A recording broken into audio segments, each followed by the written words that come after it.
So you wouldn't want to hire me to come to your birthday party, right? No way. Your 7-year-old's birthday party, right?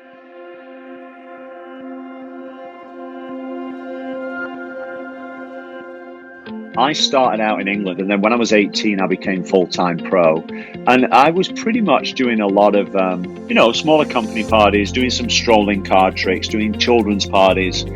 And then I did that for 20 plus years. And I made a good living. And then I got to my 40s and I realized that, one, I was starting to get bored because I was just robotic. In the arts, if you perform your show and you perform it a lot, eventually the show you just become the show, and you can do it without even thinking. You're like a robot, and then you lose the passion. And so I was losing the passion. Then I said to my wife, I can't do this anymore.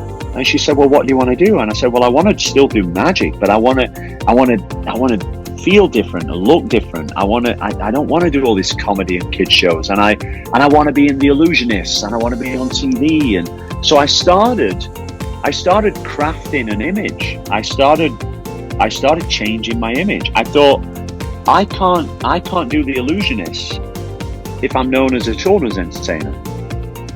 And I can't be in The Illusionists if I look like this. So I started getting tattooed. I started growing my beard. I started changing my image. So you wouldn't want to hire me to come to your birthday party, right? No way. Your 7-year-old's birthday party, right? So I knew that if I changed my image and really crafted it, that my career would change.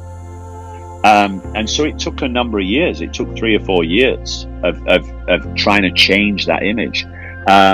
In that time, I tried a few other things. I became a balloon artist. Like a balloon twister? Yeah.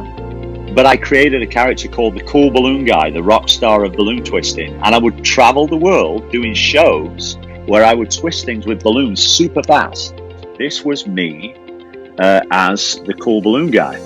I've always been career driven, and I've always been able to see a niche. So if I see balloon artists or balloon twisters, but they're all doing kids stuff and kids parties, how can I make that different? Now it's magic, illusion, escapology, sleight of hand, good timing, good sensibility on stage, comedy, inspiring people, right? That's a big part of it too. And so it's kind of morphed into this thing which is uniquely me.